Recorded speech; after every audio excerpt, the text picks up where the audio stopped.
Happy lunchtime po mga kamutya.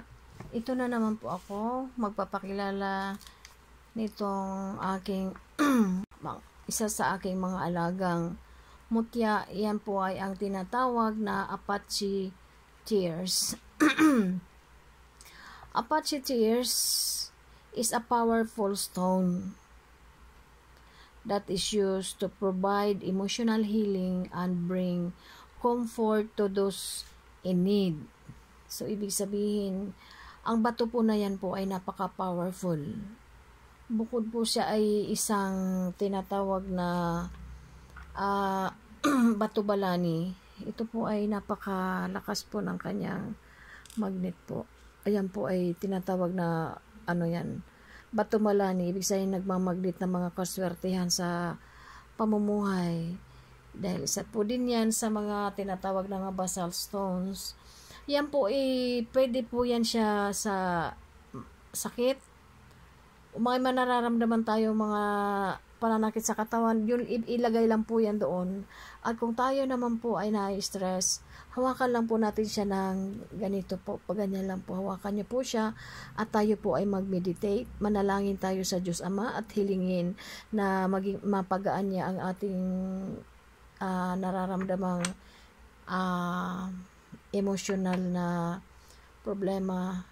Magiging magaan po ang ating pakiramdam at mapapagaling po kung meron po tayong mga sakit sa katawan na ating nararamdaman. Ganyan po kasi po ang stone po na ito po ay galing sa bulkan. So alam nyo naman kung gaano ka-strong ang bulkan, galing po ito sa lava. So ito po ay namuo, kumbaga kurting po siya, tears, kaya tinawag po siyang Apache tears. Ang napakaswerte po ito, at ito po meron po siyang napakaganda po ng sign ng ganito po. Ito po ay kung lahat ng mo sa buhay, ito po ay yung papagtagumpayan. Yan po ay maganda, po siya, sign po siya ng tagumpay. Ayan po yung paikot na yan po. Ayan po, maaangkin nyo po ang corona at yung ikikwintas po ang tagumpay. At ito po ang klase ng mutya na ito po ay magpuprotect sa atin sa mga biyahe o laban man sa mga taong mayroong masama sa atin. Kung mayroong mga taong ng bad spell sa atin, yan po ay babalik lang sa kanila sapagkat ang bato na to ay protection. Huwag lang po natin tong ilalayo sa atin. Dapat ito po ay kung hanggat maaari, kung mayroong kayong maliliit lang na ganitong klaseng bato, pwede nyo pong daladalahin o ilagay nyo sa ating bewang. Ito po ay mayroong, ang ganda po ng bato na to. Ito po ay mayroong gabay. Ayan po. Ayan. Ito po. Nakapatong po siya. Ito po ang isa sa mga aking mga gabay. Napakaswerte po ng bato sa akin na ang dulot ng bato na yan sa akin. Ito po ay aking pakaiingatan. At yan po ay isa sa mga nagbibigay sa akin ng lakas. Pagkat yan po ay siya sa ng spiritual power. Maganda yan po yan na magwawala po sa atin ng ng yung mga emotion na pagiging mahina, matatanggal po yan. At the stone daw, that Apache stone can be carried in an effort to offer protection and give the user a sense of balance and harmony. O ibig sabihin, kumbaga, kung ano man mga nararamdaman natin, minsan may parang nalulungkot tayo, minsan mayroon tayong naiisip na parang nasasaktan ang ating kalooban, hawakan lang po ang bato na yan, at yan po ay magbibigay sa atin ng kasiglahan. Tayo po ay magiging masaya, mawawala ang mga negative na atin, kasi the more na tayo po ay nagkikimkim ng mga sama ng loob o mga problema, stress na kung ano-ano pa, depression, yan po ay isa sa mga sanhi na ang ating mga organ po, ang ating vital organ ay nasisira po. Number 1 po nating naapektuhan sa atin is the brain, the heart, at ang ating lungs. Lahat po yan. Pag yan po ay pati lahat, kidney, liver, pag ang na-adapt ng ating health ay ang puro stress o mga negative. So, kailangan po natin na maging strong ang ating katawan upang manatili po na tawag dyan, maging healthy ang ating mga vital organ. So, tayo po, hindi na kailangan po ng mga doktor. Tayo po mismo ang gagamot sa ating sarili through spiritual. Kasi ang mga doktor lamang naman ang mga function nila is magbigay ng resita. At ang talagang nanggagamot po dyan ang Diyos Ama. Kaya sa mga nasa maganda pa ang health, siguro mag-umpisa tayo magsaliksik. Mag-collect po tayo ng mga ganitong stone. Dahil ito po ay malaki ang tulong sa ating health, sa spiritual. At ito po ay magdadala sa atin tungo sa tinatawag na eternal life. Kasi ang ating buhay dito sa mundo po, itong present nating buhay, it is a temporal. So, ibig sabihin, mayroon pa pong tinatawag na eternal life. So, ito po, isa po sa magbibigay sa atin. Kasi, kung wala po tayo mga ganitong mutya na mag-guide sa atin spiritually, ay mapapariwara tayo. Dahil sa depression, gagawa tayo ng masama. Dahil sa stress tayo ay magsisigarilyo, magiinom at kung ano-ano pang mga hindi kaaya-aya kay God na mga gawain. Kaya kung tayo po ay mayroon, nagtataglay tayo ng mga ganito, mga mutya, tayo po ay magiging matibay sa hamon ng buhay. So kailangan din natin yung mga ganyan na mga stones. Huwag tayo maniwala sa mga piyaw-piyaw na yan. Kasi tradisyon yan ng mga Chinese. Hindi naman tayo Chinese, tayo ay Filipino. Then the idea is that it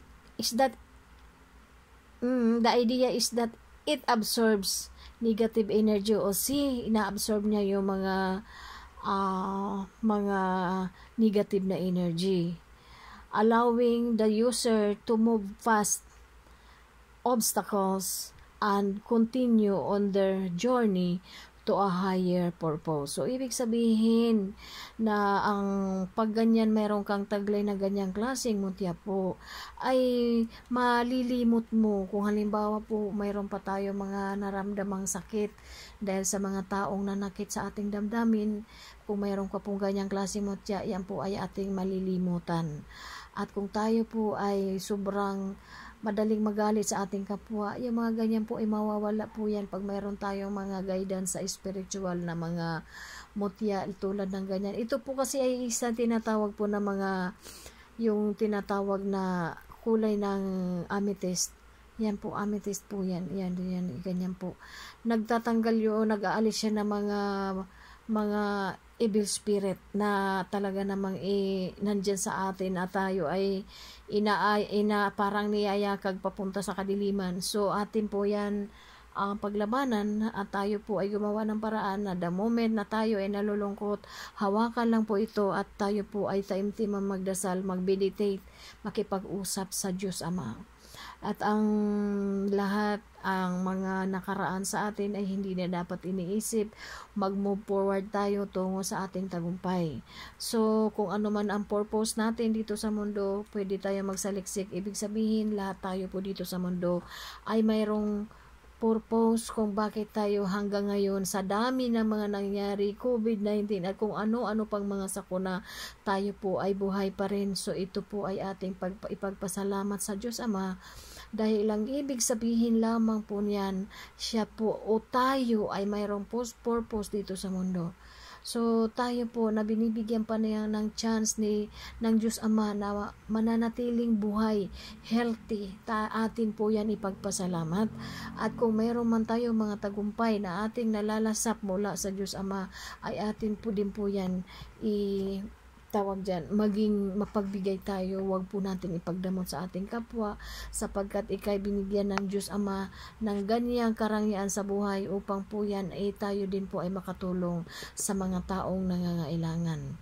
So sa mga naniniwala po sa mga ganitong usapin po, ako naman po kung ano man po ang aking mga isinishare dito, binablog ko dito sa aking YouTube channel. Ayan po ay akin pong sinaliksik at yan po ay aking inaaral bago ko po i-share sa inyo. So hindi po ako nagsishare sa inyo ng isang mga klaseng mga haka-hakang baga o mga haka-haka lamang.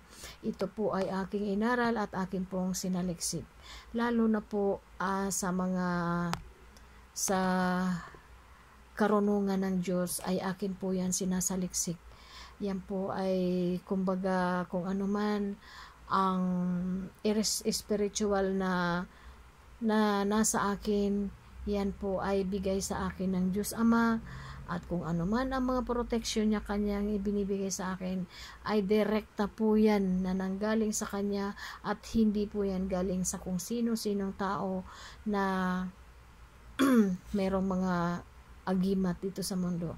Ang akin pong angkin ay galing mismo sa Diyos Ama, na ibig sabihin na pasalamat din ako. Ako ay isa sa kanya mga pinili na sumunod sa kanyang sa right path towards my salvation. Yun lang naman ang ating purpose.